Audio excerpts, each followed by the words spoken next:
Hello everyone, this is Helios Raven. I tell you how I do it, even if you don't care. And today, here's a little bonus extra episode for the Advanced Rules of Battlefleet Gothic Lesson 1. We're going to talk about the advanced rules, the additional advanced rules in the movement phase. I just want to make a note, because I did forget to mention this in the last video. When you're disengaging, if the test is failed, the ship remains in play, but may not fire, launch ordnance, or attempt to use special orders except for brace for impact during that turn. So, it's kind of a double-edged sword. You have the chance to get away, but you also run the risk of being dead in the water if you fail.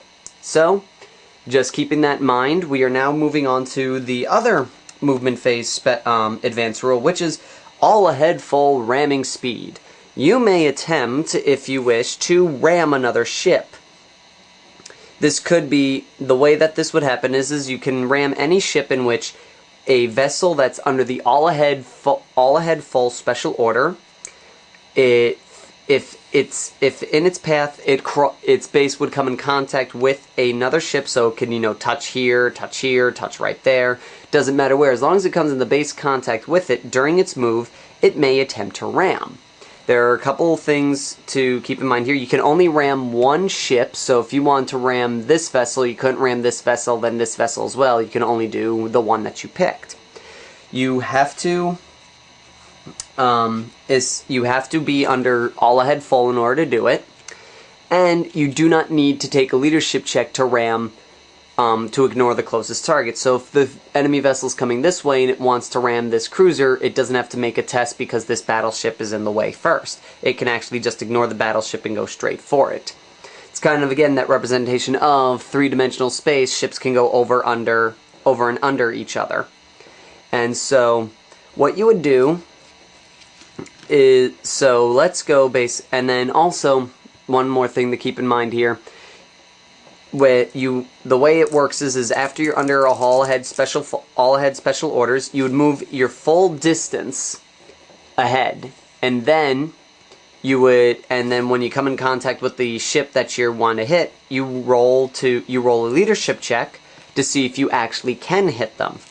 If the vessel you're attempting to attack is larger, let's just say for argument's sake it's a cruiser that we're ramming with. If it's ramming a battleship, it only needs to roll 1d6 for its leadership roll to hit them. If it's going to be ramming a cruiser, which is the same size as it, it would roll 2d6 as per normal. If it's hitting a ship that's smaller than it, it needs to roll 3d6, add the total together, and pass their leadership check. So, the smaller the vessel, if this vessel's smaller than you, then it's a lot harder to hit. If the vessel is larger than you, it's a lot easier to hit. If the vessel's the same size, it's basically a 50-50 chance. So, and you can attempt a boarding action, which we'll talk about later, if when your movement is done, you're still in base contact with a ship. But again, you can't ram this ship, then stop. If you still have more centimeters to move, you have to continue forward until you've run out of movement. And so with that in mind, let's move on to the actual special order of ramming. Let's just say, okay, so we got ourselves a Gothic cruiser right here against the Chaos cruiser right here. So this Chaos cruiser is going to attempt to attack this Gothic ship. So it would make a leadership check for all ahead full. Okay, and we get a 7, and its leadership is 8. So it makes the all ahead full special order. So we roll 4d6, 6, 7, 8, 9, 10. Okay, so 12. So let's see, 12 and 12, 13, 14, 15, 16. So 16 total. And so, you would then move your total distance, and if your vessel makes base contact with the ship, then it rams it. Then you can make the leadership check to ram it. Since it's ramming a cruiser, it would be 2d6, and it failed. So, at this point, it would continue on its movement as if nothing happened. If, like I said, it manages to end up in base contact with the ship afterwards, you can attempt a boarding action, but other than that, nothing happens. Everything remains the same for any vessel under all ahead full. Now let's just say, for argument's sake, it hits the ship. It makes its leadership check. It's a leadership of 8. It just makes it. You would then see, since you're hitting him on his side, you would take a number of dice equal to its starting hit points. We're just going to say, for argument's sake, that it has 8 hit points. You would then roll dice equal to 8, and for every dice result that's its armor value or equal, since we're hitting it on its side armor of 5, that's a point of damage. So 1, 5, so far 1 point of damage. And another 5, that's 2 points of damage. And so it does 2 points of damage. You would roll criticals to see if any of them were criticals. None of them were. And then continue on its movement.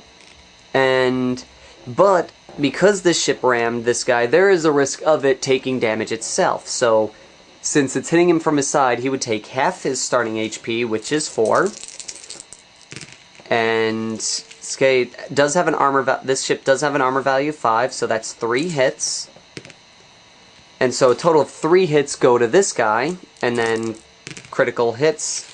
No critical hits, thankfully, but it did take more damage than it delivered.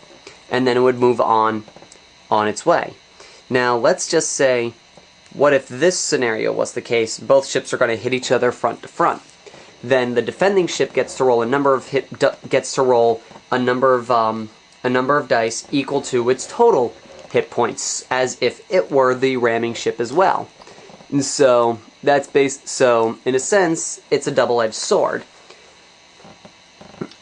And that is basically all the rules for ramming. And that is it for special action, special advanced rules in the movement phase. If you have any questions, please leave a comment and I'll try to answer them as best I can. The next step is going to be in the end phase, and that is boarding action. Boarding action is basically, as it sounds, a vessel comes in the base contact with a ship and it's going to attempt to board it. Now, a ship that's planning to board must declare this action. Hold on one second. The boarding action happens before repair damage is rolled and before blast markers are removed. If a ship, let's just say this Chaos vessel is planning to board him, if he comes in the base contact with him in the movement phase, I then have to declare that he's making a boarding action, and I can't fire any weapons or launch any ordnance on that turn. All I can do is focus on boarding that ship.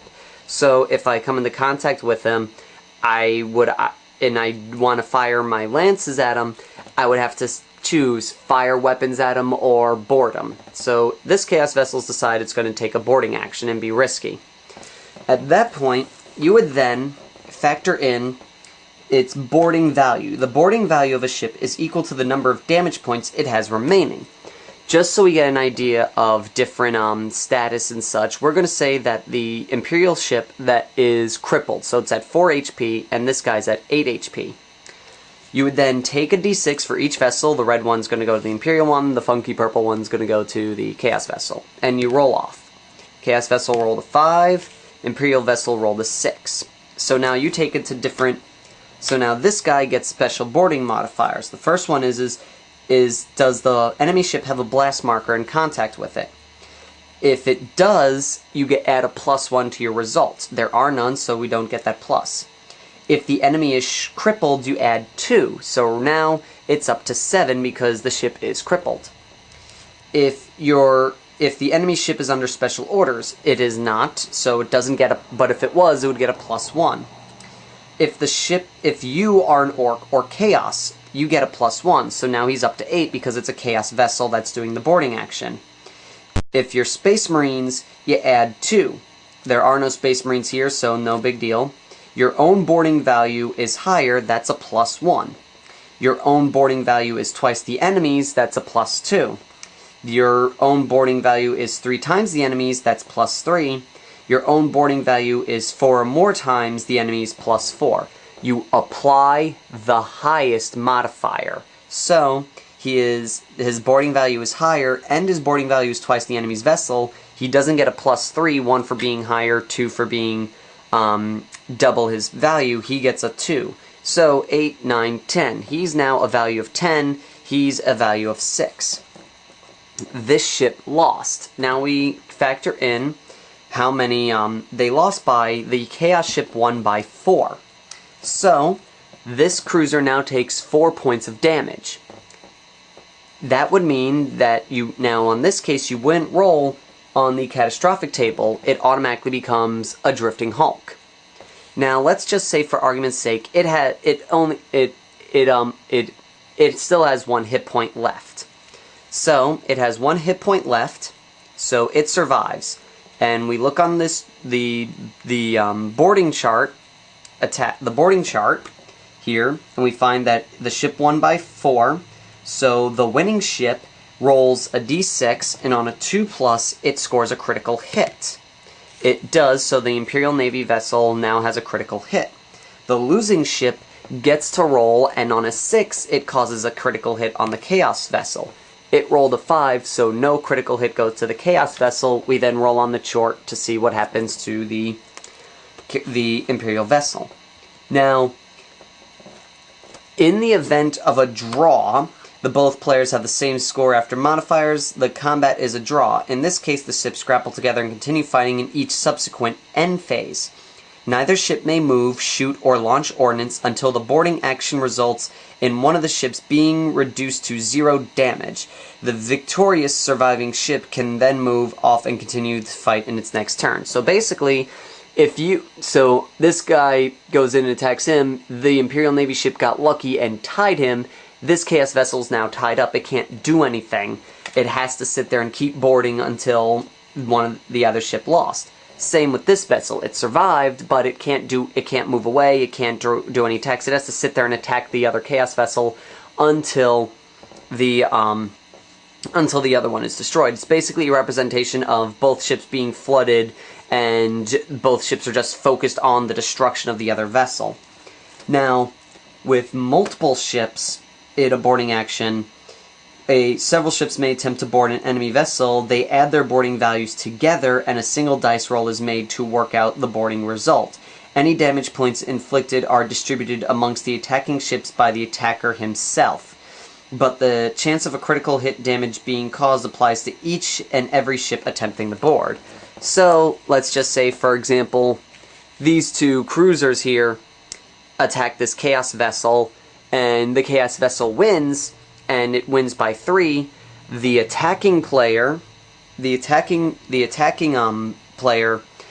to decide where those hit points go. So since the Chaos vessel is the defending attacker, the Imperial player gets to choose who gets 1, who gets 2, or 1 gets 3, or 1 gets 2, but still, each of them run a risk of suffering a critical hit table, and only 1 dice is rolled for their boarding action. You would tally everything up together. So, more ships attacking 1 more ups your chances of winning to near almost in the bag.